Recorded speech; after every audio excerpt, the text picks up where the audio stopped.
30 की उम्र पार हो गई है और सब आजू-बाजू वाले बोलने लगे हैं कि बस प्रेगनेंसी के लिए अभी बहुत ज़्यादा देर हो गई है, तो डर लग रहा है। तो डरने वाली बात नहीं है। 30 के बाद भी प्रेगनेंसी संभव है, पर उसको विशेष ध्यान की ज़रूरत है। मैं डॉक्टर आरती पारख, आईवीएफ कंसल्टेंट नासिक।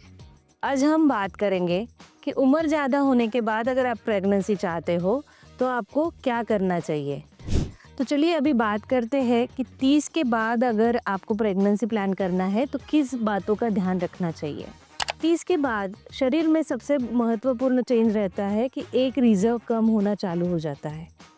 इसलिए आपको आपकी प्रेगनेंसी डिले करनी है तो उसका डिसीजन लेने से पहले आपने एएमएच टेस्ट या सोनोग्राफी द्वारा एएफसी टेस्ट करके अपना एक रिजर्व कितना है वो डॉक्टर से मशवरा लेना चाहिए।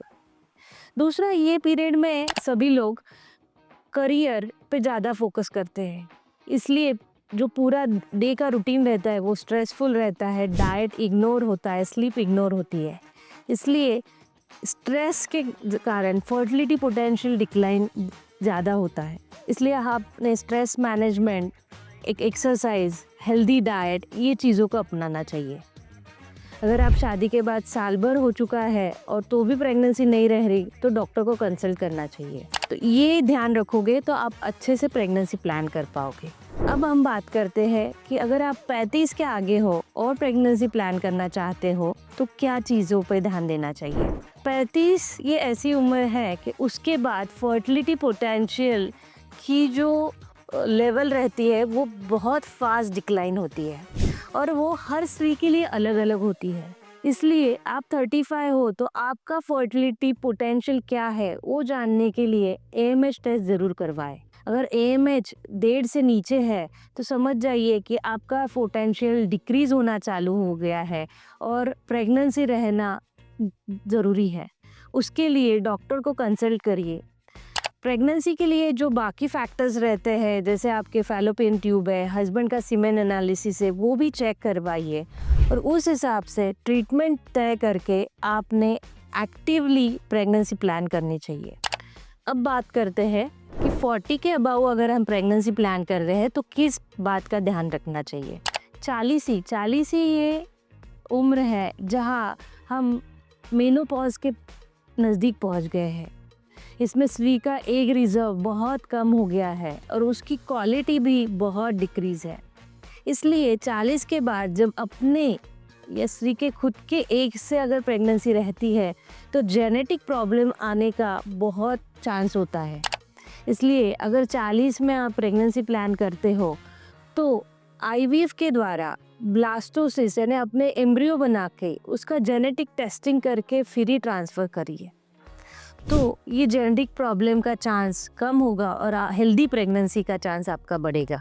अगर आप 40 क्रॉस कर चुके हो और प्रेगनेंसी चाहते हो तो एक बात ध्यान रखना ज़रूरी है कि 40 के बाद एक क्वालिटी में बहुत सारी गिरावट होती है। इसलिए होने वाले बच्चे में जेनेटिक एबनॉर्मेलिटी होने का संभावना बहुत बढ़ती है। बहुत बार 40 के अबाव में एएमएच बहुत लो होके अपने को डोनर लेने की भी आवश्यकता हो सकती है। इसीलिए अगर 40 है हो तो अपना पूरा हेल्थ चेकअप कराओ, क्योंकि बीपी, थायराइड, शुगर ये जैसी बीमारियां भी आपको आ सकती है। इसलिए 40 के अबाव अगर आप प्रेगनेंसी चाहते हो तो संभावना है, पर पेशेंस और रियलिस्टिक एक्सपेक्टेशंस रखना बहुत ज़रूरी है। और अगर आपका एमएच अच्छा है, बीपी शुगर कुछ नहीं है, तो प्रेगनेंसी प्लान कर रहे हो तो आईवीएफ का सोच के उसमें पीजीटीए यानी जो एम्ब्रियो बनता है उसका जेनेटिक टेस्टिंग करके अगर ट्रांसफ़र किया तो जो रिस्क रहती है जेनेटिक एबनॉर्मलिटी की वो कम होके हेल्दी प्रेगनेंसी के चांसेस बढ़ते हैं। अगर आप 30 और 40 के बाद प्रेगनेंसी प्लान करना चाहते हो तो ये बोनस टिप्स आपके लिए है। फोलिक एसिड का सेवन चालू कर दीजिए और अल्कोहल है, स्मोकिंग है, उसका सेवन बंद कर दो। अपना वेट, बीएमआई संतुलित करिए। ओवुलेशन ट्रैकिंग की नेचुरल मेथड से उसको आप सीख लेना और चालू करना ज़रूरी है। अगर आपको कोई भी शंका है तो कभी भी स्पेशलिस्ट को कंसल्ट करना ज़्यादा अच्छा रहेगा। और ये चीज़ ध्यान रखना कि फर्टिलिटी आफ्टर 30 या 40 फर्टिलिटी जो है वो स्ट्रांगली डिक्लाइन हो रही है। तो कोई भी 6 महीने से ऊपर का डिले अपनी फर्टिलिटी को कम कर सकता है। फर्टिलिटी में कोई भी अड़चन महसूस कर रहे हो तो कोई अफवाह पे ध्यान मत दो, स्पेशलिस्ट से कंसल्ट करके अपना फर्टिलिटी ट्रीटमेंट प्लान बनाना ज़रूरी है। अगर आपको ये वीडियो पसंद आया हो तो लाइक और सब्सक्राइब करें और कोई डाउट हो तो कमेंट सेक्शन में ज़रूर बताइए। धन्यवाद।